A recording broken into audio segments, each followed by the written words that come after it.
जय माता दी। अमृतवाणी भजन में आपका स्वागत है। आज हम आपको नवरात्रि के दूसरे दिन ब्रह्मचारिणी माता की कथा का वर्णन करेंगे, जिन्होंने अपने एक हाथ में जपमाला, दूसरे हाथ में कमंडल धारण किया है। ऐसी सर्वश्रेष्ठ ज्योतिर्मय ब्रह्मचारिणी दुर्गा देवी हम पर सदा प्रसन्न रहे। माँ का स्वरूप अत्यंत तेजोमय और भव्य है। नवरात्रि के दूसरे दिन साधक का मन सर्वाधिक चक्र में स्थित होता है। माँ ब्रह्मचारिणी ने भगवान शिव को पति रूप में पाने के लिए कठोर तपस्या की थी और इसलिए माँ को ब्रह्मचारिणी और तपस्या की देवी कहा गया है। माँ ब्रह्मचारिणी हमें तप की शक्ति देती है और तप मात्र शारीरिक नहीं होता, मानसिक भी होता है। और मानसिक तप यानी अपनी इंद्रियों को वश में करके अपनी चेतना को श्री हरि की भक्ति में लगाना, हमारी इंद्रियों को वश में करने की शक्ति हमें भगवती माँ दुर्गा का ब्रह्मचारिणी स्वरूप ही प्रदान करता है, क्योंकि सभी शक्तियों का मूल माँ भगवती है और माँ ब्रह्मचारिणी से हमें तप करने की शक्ति प्राप्त होती है। तो चलिए आज नवरात्रि के दूसरे दिन सबसे पहले माँ ब्रह्मचारिणी की कथा का श्रवण करते हैं। उसके बाद उनकी विशेष पूजा आराधना कैसे की जाती है यह जानते हैं। जब माता सती ने पुनः जन्म लेकर पर्वतराज हिमालय के घर में पार्वती के रूप में जन्म लिया था, तो नारद जी के उपदेश से उन्होंने कठोर तप किया, जिसके फलस्वरूप वे भगवान शिव को पति रूप में प्राप्त कर सकी। इस कठोर तप के कारण उनका नाम ब्रह्मचारिणी या तप तापसचारिणी पड़ा। महादेव को प्राप्त करने के लिए माता पार्वती गंगोत्री के पास गंगा अवतरण स्थान पर भृंगी तीर्थ में तपस्या करने लगी। वहां भगवान शिव की आराधना करते हुए उन्होंने 10,000 वर्षों तक केवल फल कंदमूल खाए और 100 वर्षों तक साग खाकर जीवित रहे। इस प्रकार कठोर उपवास रखकर और वर्षा तथा धूप को सहते हुए तपस्या करती रही। उसके बाद उन्होंने 3,000 वर्षों तक गिरे हुए सूखे बिल्व पत्र खाए और भगवान शंकर की आराधना करती रही। उसके बाद तो उन्होंने वे सूखे बिल्व पत्र खाना भी छोड़ दिया। इस प्रकार निर्जल और निराहार रहकर वे कई हजार वर्षों तक तपस्या करती रही। पत्तों को भी खाना छोड़ देने के कारण उन्हें अर्पणा भी कहा जाता है। इस प्रकार कठोर तप करके माता पार्वती ने आखिरकार भगवान महादेव को प्रसन्न कर ही लिया। तपस्या के कारण शुद्ध होने पर माँ पार्वती के साथ महादेव जी का विवाह हुआ और उन्हें अपनी पत्नी रूप में भगवान शिव ने स्वीकार किया। इस प्रकार कठोर तप करने के कारण माता पार्वती का नाम ब्रह्मचारिणी पड़ा, जिसका प्रमाण हमें शिव पुराण से मिलता है। तो इस प्रकार माँ दुर्गा का दूसरा स्वरूप ब्रह्मचारिणी का है और नवरात्रि के द्वितीय दिन माँ ब्रह्मचारिणी की पूजा आराधना की जाती है। ब्रह्मचारिणी का अर्थ तप की चारिणी यानी कि तप का आचरण करने वाली देवी माँ है। माँ पार्वती का यह स्वरूप पूर्ण ज्योतिमय और अत्यंत भव्य है। उन्होंने दाएं हाथ में जप की माला और बाएं हाथ में कुमंडलू धारण किया है। माँ ब्रह्मचारिणी दुष्टों को सन्मार्ग दिखाने वाली है। माँ ब्रह्मचारिणी का पूजन करने से आलस्य, अहंकार, लोभ, असत्य, अस्वार्थ और ईर्ष्या जैसी दुष्वृत्तियों दूर हो जाती हैं। उनका स्मरण मात्र करने से एकाग्रता और स्थिरता आती है। साथ ही विवेक, बुद्धि और धैर्य में भी वृद्धि होती है। माता की भक्ति करने से व्यक्ति में तप की शक्ति, त्याग, सदाचार, संयम और वैराग्य जैसे सद्गुणों में वृद्धि होती है। आइए अब हम देवी भगवती से जुड़ी एक और पौराणिक कथा का श्रवण करते हैं। एक समय व्यास देव ने राजा जन्मे जैसे इस कथा का वर्णन किया था और वह कथा इस प्रकार है। अनेक वर्षों पूर्व है वंश के एक राजा हुए थे। उनका नाम था कार्तिकेय अर्जुन। उन्हें सहस्त्र अर्जुन भी कहते थे। उन्होंने दैत्यात्रेय जी से मंत्र की दीक्षा ली थी और उस समय वे भगवान विष्णु के अवतार माने जाते थे। भगवती जगदम्बा उन नरेश की इष्ट देव थी। वे परम सिद्ध, सब कुछ देने में समर्थ और भृंगवशी ब्राह्मणों के यजमान थे। इस परम धार्मिक नरेश का अधिक समय दान करने में ही व्यतीत होता था। उन्होंने बहुत ही यज्ञ किए थे और प्रचुर संपत्ति ब्राह्मणों को बांट दी थी। उस समय राजा कार्तिकेय अर्जुन का स्वर्गवास हो गया। तो उसके बाद है वंशी क्षत्रिय बिल्कुल निर्धन हो गए। एक समय इन सभी क्षत्रियों को धन की आवश्यकता पड़ी और इस धन को मांगने के विचार से वे सभी भृगुवंशी ब्राह्मण के पास गए।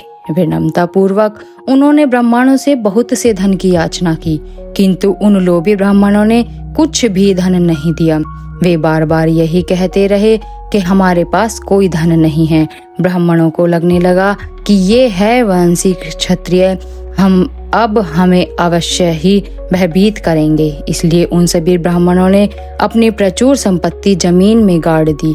कई ब्राह्मणों ने अपनी संपत्ति को दूसरे ब्राह्मणों के घर में छिपा लिया। इस प्रकार लोभ के वशीभूत होकर उन ब्राह्मणों का विचार नष्ट हो चुका था। अपने यजमान को इस प्रकार दुखी देखकर भी वे धन देने के लिए तैयार नहीं हुए। उसके बाद बहुत से भयवंशी क्षत्रिय धन प्राप्त करने की इच्छा से भृगुनी अपने आश्रम छोड़ के चले गए। तब उन क्षत्रियों ने द्रव्य पाने के लिए वहां की जमीन को खोदना आरंभ किया और इसी बीच किसी एक व्यक्ति की दृष्टि घर में गाड़े हुए धन पर पड़ी। सबने धन देख लिया था, जहां भी पता चला वहीं जमीन खोद करके वे सारा धन ले लेते। धन की लालच में आकर उन क्षत्रियों ने आस पड़ोस के ब्राह्मणों को सारे घर खोद डाले और वहां भी उन्हें अन्य संपत्ति प्राप्त हो गई। अब यह देखकर सभी ब्राह्मण रोने और गिड़गिड़ाने नहीं लगे। आखिर अंत में उन्होंने क्षत्रियों की अधीनता स्वीकार कर ली। अब उन सभी ब्राह्मणों के घर से अधिकतर धन निकल चुका था। हालांकि वे सभी ब्राह्मण क्षत्रियों की शरण में चले गए थे, लेकिन फिर भी क्रोध के वशीभूत होकर उन क्षत्रियों ने उन पर बाण की वर्षा करना चालू रखा।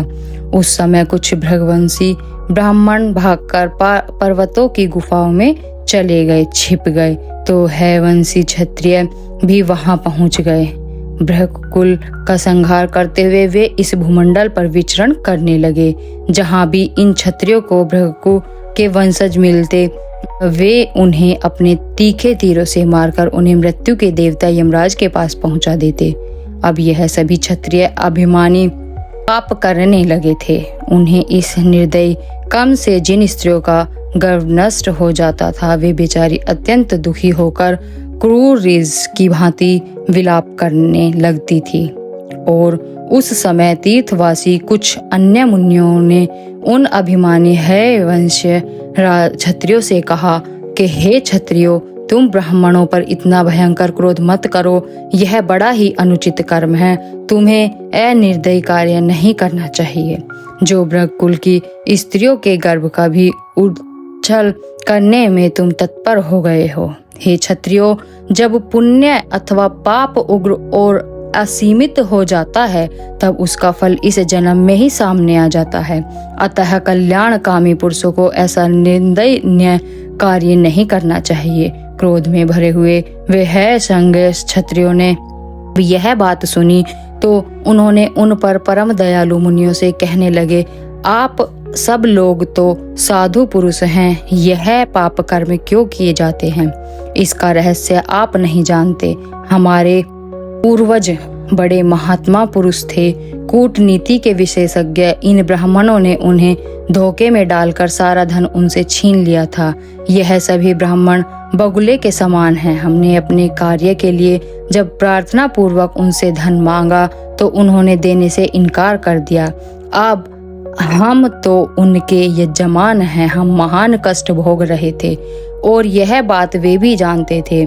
हमने उनसे थोड़ा सा ही धन मांगा था, लेकिन उन्हें मुख से बार बार यही निकलता रहा कि हमारे पास कुछ नहीं है, चले जाओ। धन पास होने के बाद भी उन्होंने हमारी प्रार्थना को ठुकरा दिया था।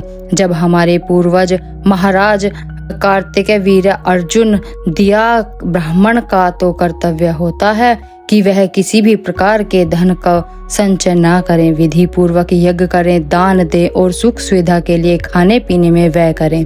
हे विप्रो, ऐसा बताया गया है कि धन रहने पर राजा, चोर, अग्नि और धूर्तों द्वारा महान भय उपस्थित होता है। धन का संग्रह करने वाला व्यक्ति स्वयं मरकर उससे अलग हो कठिन दुर्गति को प्राप्त करता है। यह सभी नियम वे जानते थे उसके बाद भी यह पुरोहित ब्राह्मणों ने लोभ के कारण संशय में पड़े रहे। दान, भोग और नाश, यही 3 धन की गतियां हैं।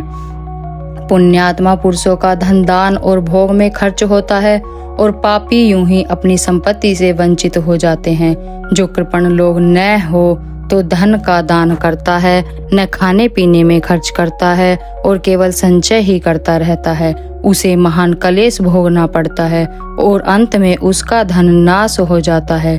इसलिए हमारे गुरु कहलाने वाले इन अधम ब्राह्मणों को मारने के लिए हम तत्पर ही हुए हैं। यह बड़े ही धूर्त हैं।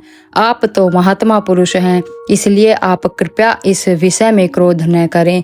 इस प्रकार मुनियों को आश्वासन देने के बाद उन्हें हैवंशी क्षत्रियों ने अपना कुकृत्य चालू रखा। धन की लालच में आकर उन क्षत्रियों ने ब्राह्मणों को बहुत सताया। लोभ में भरे हुए मानव की भी बुद्धि नष्ट हो जाती है। वह पापी व्यक्ति कौन सा ऐसा दुष्कर्म है जो नहीं कर सकता। काम, क्रोध और अहंकार, यह तीनों शत्रु हैं, लेकिन यह लोभ इनसे भी बढ़कर शत्रु है। इस प्रकार हैवांशिक क्षत्रियों ने दुष्ट बुद्धि वाले बनकर समस्त भार्गव वंश के ब्राह्मणों का संहार कर दिया। जब हैवंशीय क्षत्रिय भार्गव वंश की स्त्रियों को इस बात का पता चला तो वे अपार पीड़ा का अनुभव करने लगी।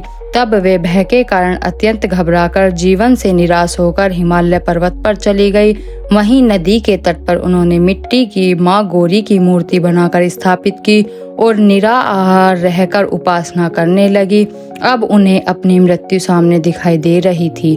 उस समय उन श्रेष्ठ स्त्रियों के पास सपन में देवी पधारी और उनसे कहा, तुम लोगों में से किसी एक स्त्री की में से एक पुरुष उत्पन्न होगा।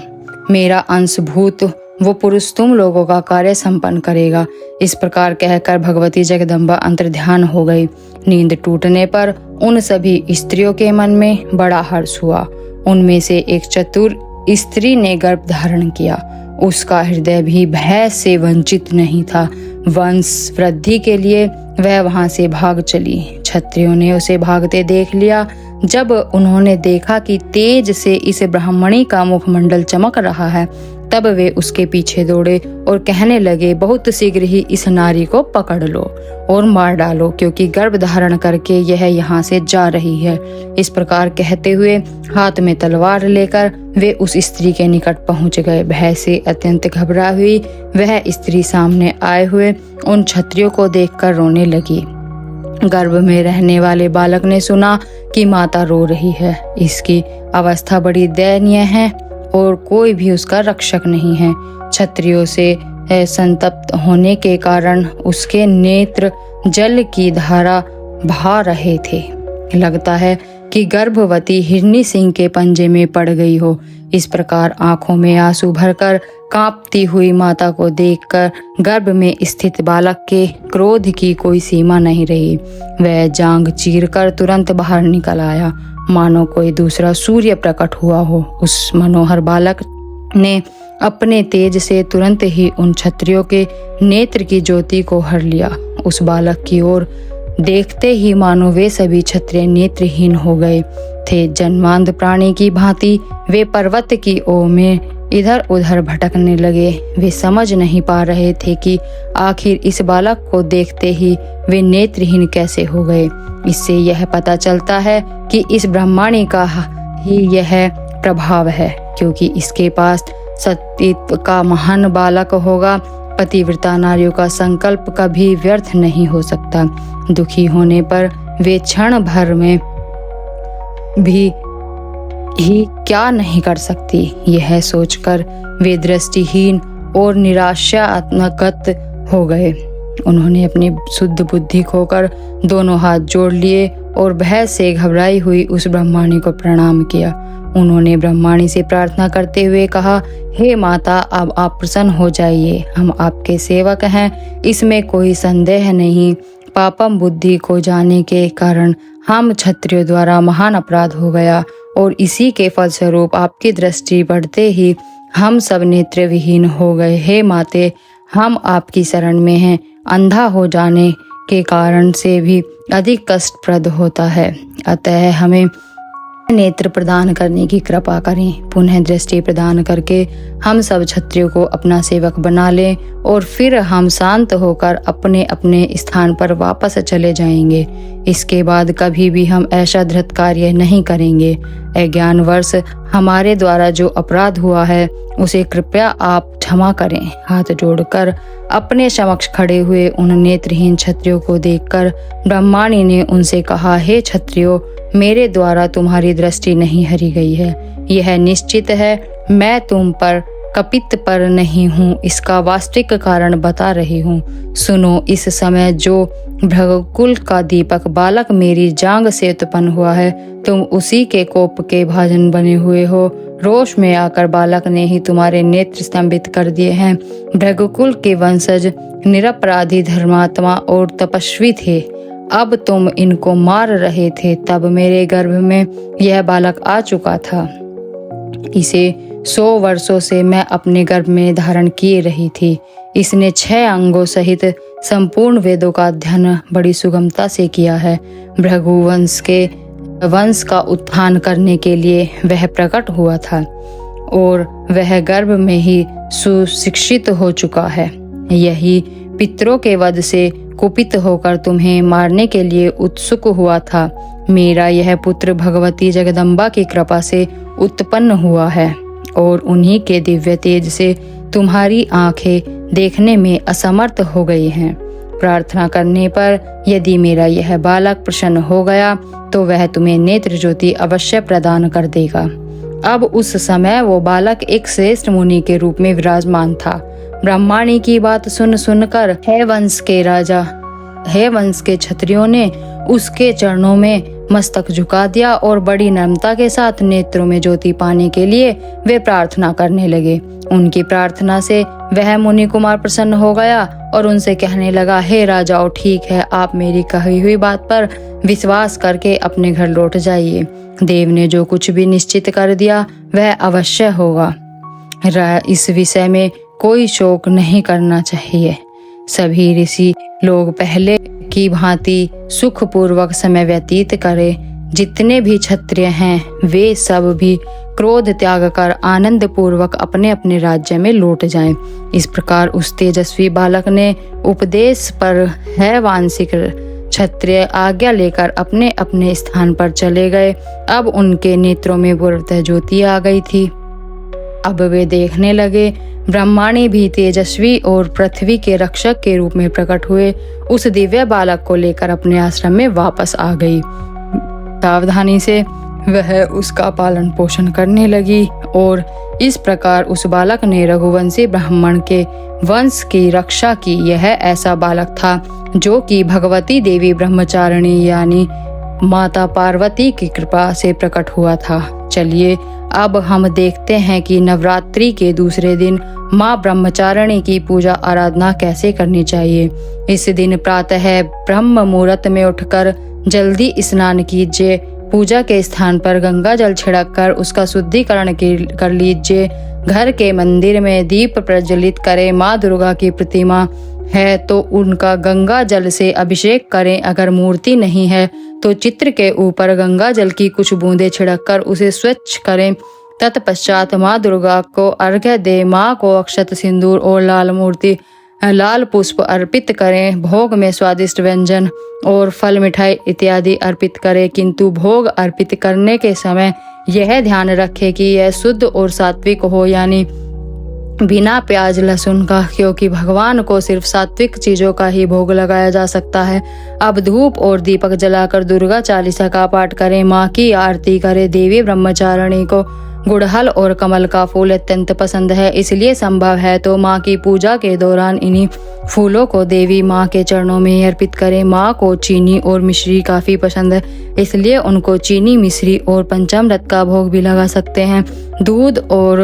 दूध से बने व्यंजन भी उन्हें अति प्रिय हैं, इसलिए आप उन्हें दूध से बने व्यंजनों का भोग भी लगा सकते हैं। इन्हीं चीजों का दान भी करना चाहिए तो माँ के आशीर्वाद से सौभाग्य की प्राप्ति होती है। अब इस मंत्र के द्वारा माँ ब्रह्मचारिणी का ध्यान और मंत्र जप कर सकते हैं। वंदे वाचित लाभ चंद्रा कृत शेख राम जप माला कमंडल धरा ब्रह्मचारिणी। सुबह में इस प्रकार द्वितीय नवरात्रि का पूरा दिन ब्रह्मचारिणी का विधि विधान पूर्वक पूजन किया जाए तो देवी माँ अवश्य प्रसन्न होती हैं और अपने भक्तों पर कृपा दृष्टि करती हैं। तो हम आशा करते हैं कि ये कथा आपको अच्छी लगी होगी। नवरात्र के पावन दिनों में देवी माँ भगवती देवी दुर्गा की नित्य निरंतर कथा सुनने के लिए आपके अपने चैनल को सब्सक्राइब कर लीजिए। और अगर आपको हमारे द्वारा सुनाई जा रही यह कथाएं अच्छी लगती हैं तो आप हमें अपने आने वाली कथाओं को बनाने के लिए भी अपना सहयोग दें। माँ दुर्गा के ब्रह्मचारिणी देवी की जय।